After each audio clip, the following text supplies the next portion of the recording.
Head that way. So this is our last class on our Rickson Gracie Fundamentals, week 12.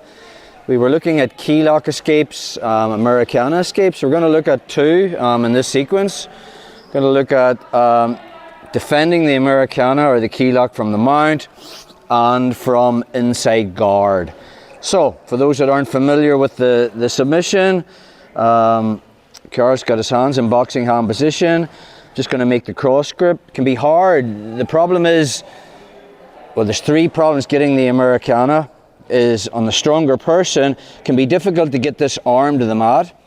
When I do get it to the mat, Carl can straighten it, and then he can go for what's called a Heisman escape. He can push in my armpit and either push me off or end up in the leg entanglement.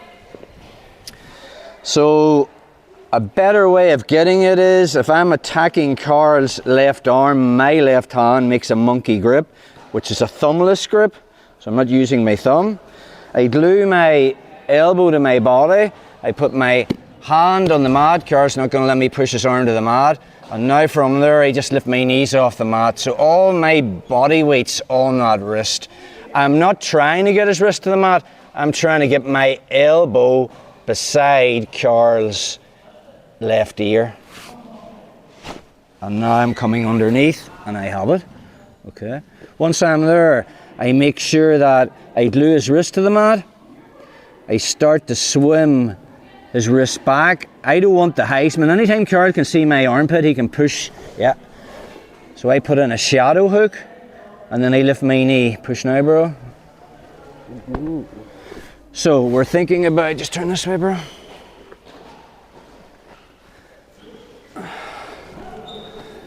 So we're thinking about withdrawing Carl's elbow towards his body as I raise it.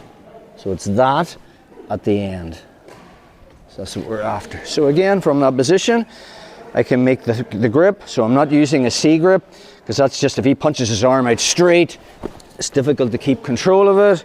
Whereas if I just use like a monkey grip, a thumbless grip, I connect my elbow to my body. And now from there, I'll put my hand on the mat and lift my knees off the mat.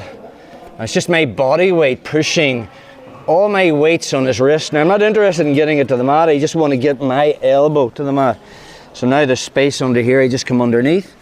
Okay, from that position, we are looking over our shoulder, engaging the shadow hook, lifting my knee off.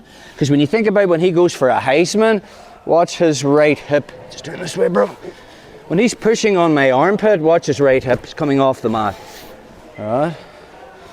When I put in a shadow hook and turn my hip, push, it's just not going to happen.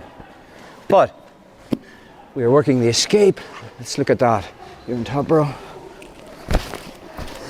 So from here, let's just say Carl gets me in the Americana position. Option one from this position, I just bridge. Notice the way Carl's elbow's on the inside, it's under mine.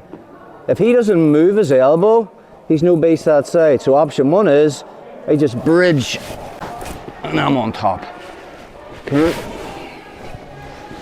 Option two, he can close down the bridge by flaring his elbow.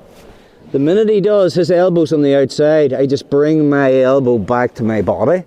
And now we're doing the Heisman. Now if he's not aware of the shadow hook, I'm pushing. From there I can move my hip back, knee comes in, we're in the single leg X. You can play your game from there, yeah.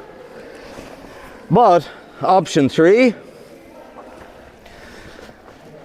as he goes to go for the Americana, okay, I bridge, his elbow comes to the outside, I go to work the Heisman, he's got a shadow hook in. So there's no way I'm definitely not going to be taking him to his right, but he's no base on his left. So I don't want him disengaging this hook. I bring my heel towards my butt. Now from here I just stretch my arm and take him this side. But he still has a key lock on me. Okay, so I'll just shuffle back there, bro. So from here, right hand comes in, grabs your bicep or your elbow, and then I pull it to my body and then I put weight on it. Okay? We want to keep things simple, if that makes sense. Just one thing, a common mistake here on bottom, Carl, is people know the Heisman escape is really good, the pushing on the armpit for escaping the Americana, but you need to free your elbow first, because watch, if I have my elbow under Carl's, I have it. Even if he's pushing, go, I still have it. Right? He needs to bump first. Now he pulls his elbow back, then he Heismans. Okay, so you want to be thinking about, you want inside position with your elbow. Don't be going for it if he has control of your elbow. So, let's look at that sequence again. Option 1 from here. If he doesn't flare his elbow, I'm bridging and I'm top. Okay. Option 2 is, I go for the same move, Carl flares his elbow. He hasn't a shadow hook in, so now I go for the Heisman and it's safe. Why? Because he's not under my elbow. Alright, so I just push in his armpit, fill that space with my knee, single leg X, and you can do whatever you want from there. Option 3, from our position, I bridge, Carl flares his elbow.